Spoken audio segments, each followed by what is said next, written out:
Okay, we're going to be doing segments of the research paper, and I'm going to kind of walk you through on what I would do as a student trying to put together a research paper.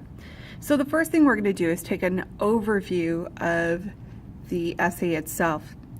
So I'm looking at the grading scale, how things are arranged, the current dates for these things. And I'm kind of going to give an example of how we're going to step-by-step process of putting together a paper. So the first thing that I see right here is a topic subtopic sheet for 10 points. Basically, I know that I need to come up with a topic and smaller subtopics that will help me write my paper and give me a good guideline of how to put that together. So as I look through the packet, I see that the rationale is to make sure that we know how to put a research paper together, that we are doing lots of different skills like evaluating resources, reading information, really bringing in and synthesizing, note-taking, organizing information, outlining word processing skills, and public speaking. For this year, it is an option, and like I said, I will offer incentives for that. You can talk to me about that if you do not know them already. Please note that the due dates are part of that research paper. If you are on time with your deadlines, then you are not going to be panicked at the end, okay? And everything requires for us to be caught up in order to move on to the next piece. We know that our paper is going to be about 5 pages long. We talked about the fact that the meat of the paper, the intro, conclusion, and the body paragraphs are about 3 pages long. It is not for me to want to overload you on your assignment. I want you to know the process. I want you to be confident in that.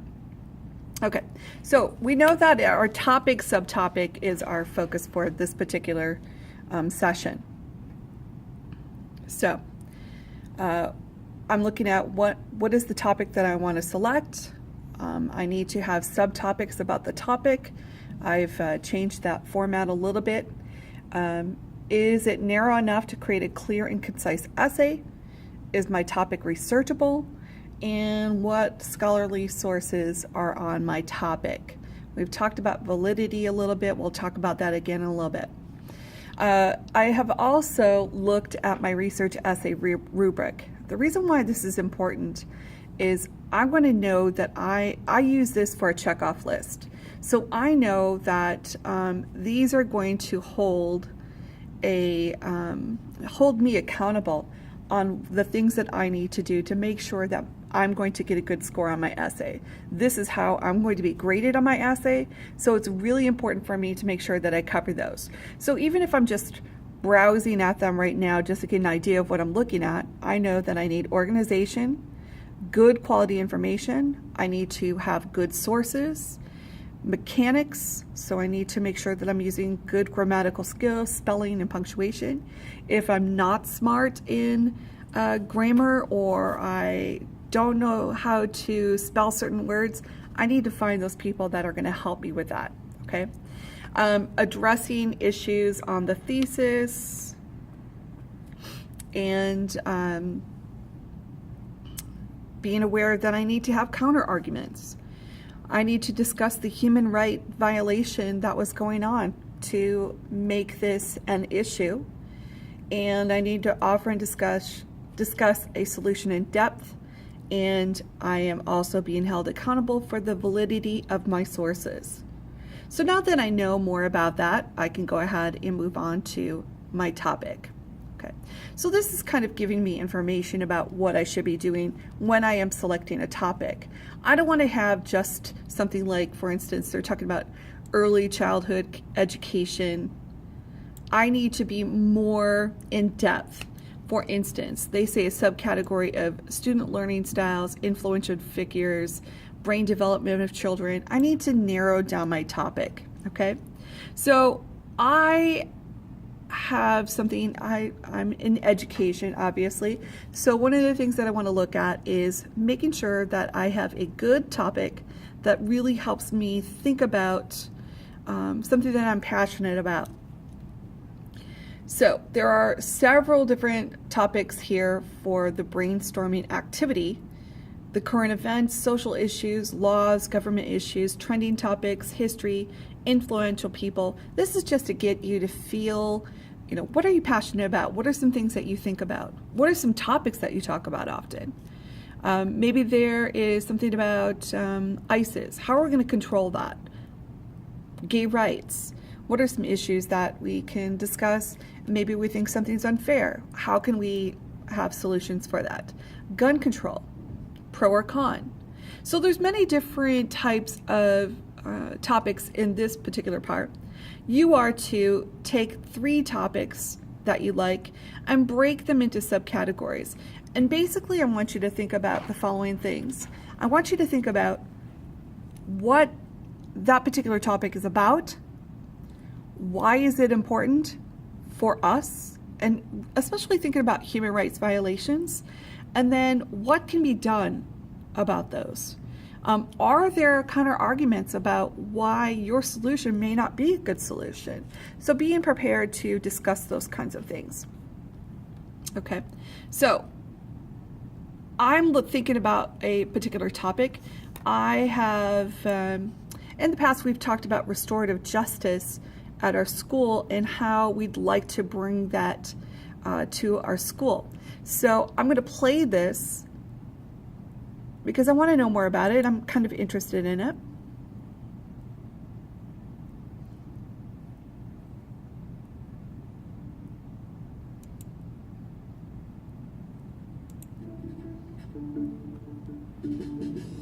More than half of victims of violent crime don't even call the police in the first place. They prefer nothing to everything we have to offer. The vast majority of crime survivors' pain goes unhealed.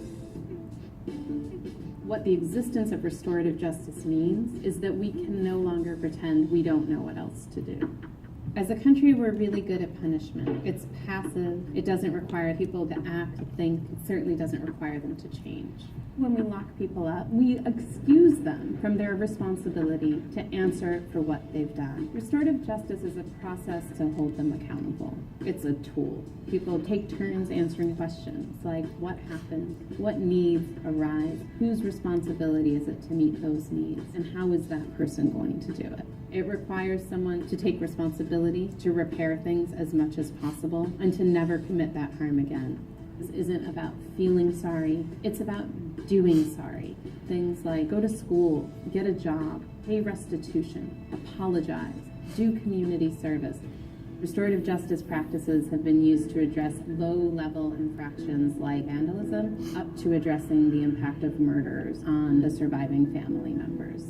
Restorative justice processes are first and foremost about meeting the needs of people who are hurt. Sometimes the person who can make the greatest contribution to a survivor's healing is the person who harmed them. To come through trauma, we need answers to our questions. So say, my life was never the same after you hurt me like that. Crime survivors want the most safety possibly available. So if incarceration actually produced safety, we would have the safest country in human history. That's not what we have. The core drivers of violence are shame, isolation, and inability to meet one's economic needs, and exposure to violence. And we bake those into prisons to try and keep people from committing further violence. Incarceration exposes people to exactly the things that increase the likelihood that they'll go on to harm others.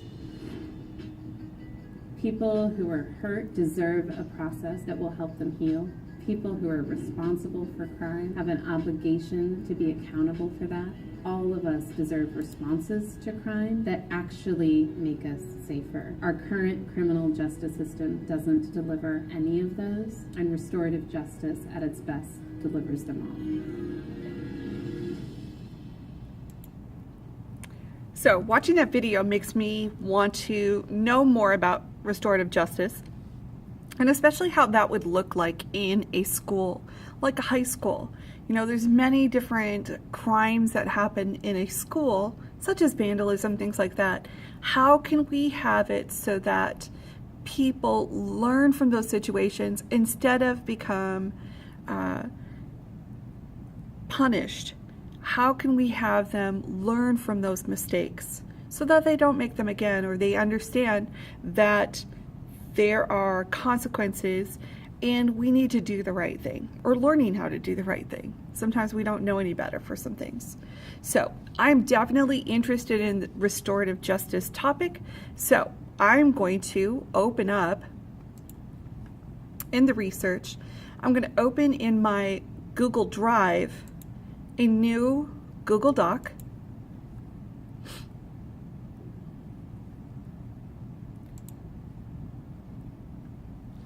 And I'm probably going to use this document over and over again, so I want to make sure that it's something that I remember and I can go back to. So, restorative justice paper. Okay.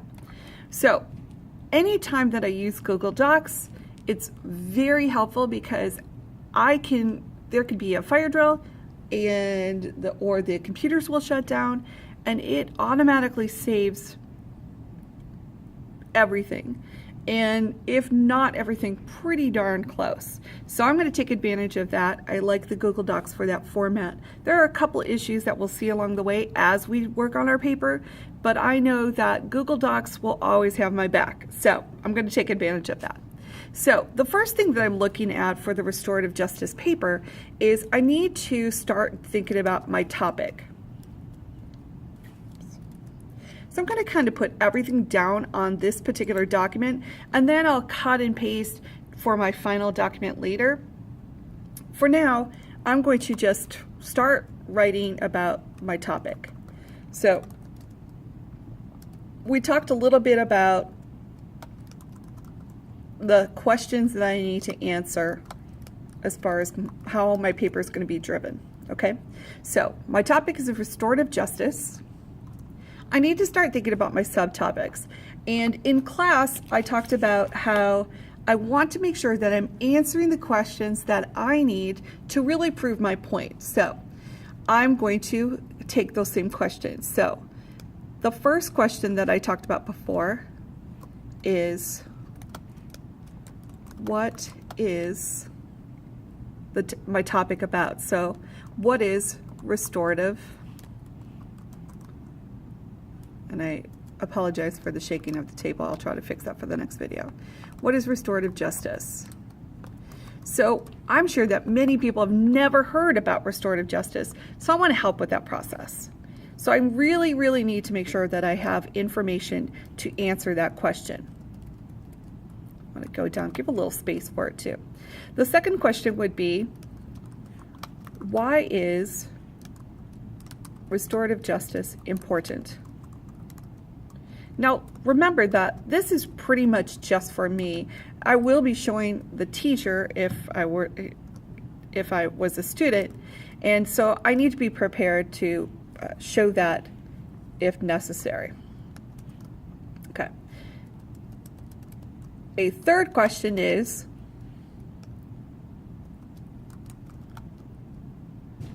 what solutions can be made to help RJ? And we may have to word that for other things, but basically what I'm trying to say in this particular question is, how will restorative justice, what will it look like at the school? What will it be like? So what are some of the systems that we could implement to help bring restorative justice to our school? And then finally, I also want to be prepared for counter arguments. So what counter arguments will there be, and how can we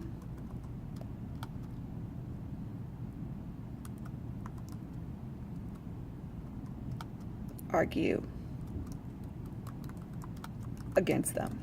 So I want to kind of be thinking about what would be the biggest argument against that? For instance, many people feel that there should always be some kind of punishment that goes with this, but restorative justice isn't about punishing.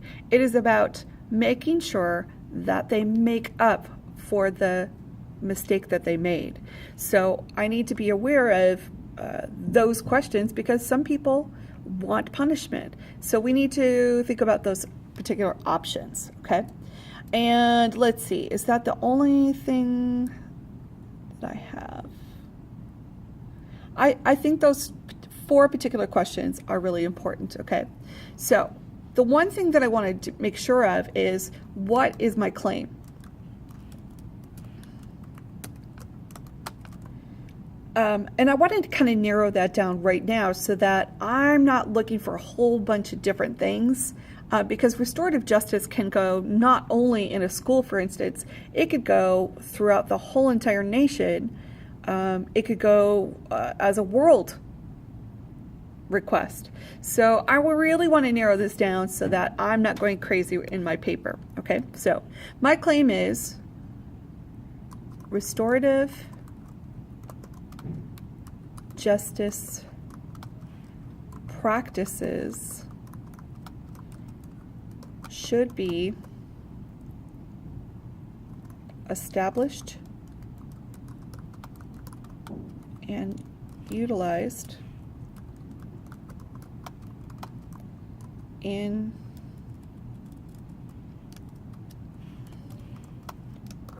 at Combs High School.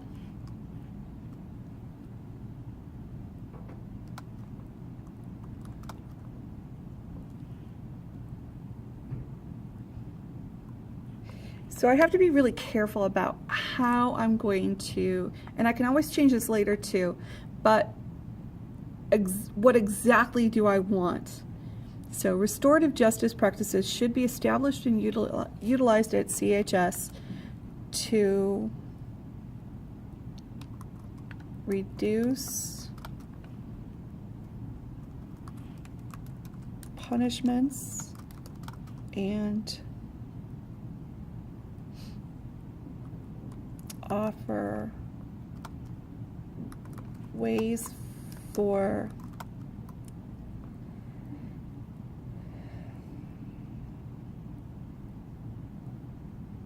students that make poor judgments to, let's just come up with some easier words right now, fix their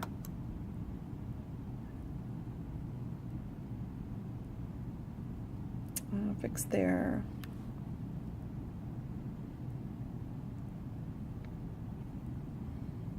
don't want to say crime because that's not everything is a crime, but to fix their mistakes that they've made, okay? And we'll come back and change that later, but it gives me a better focus of what I'm kind of looking for, and then I can change it to better word choices later. So right now, that's what we'll stick with. As I move along, I'll start thinking of other words, but that's okay that it's in a simple language. And maybe we'll stay with a simple language because it doesn't have to be this really over-the-top type of formal paper, right? I want to make sure that I'm addressing things so that all of my audience will understand, okay? So I have kind of narrowed down my claim, and now it's time for the research part, okay? So we're going to stick with that for right now. I am going to take it to the next level and start talking about my sources.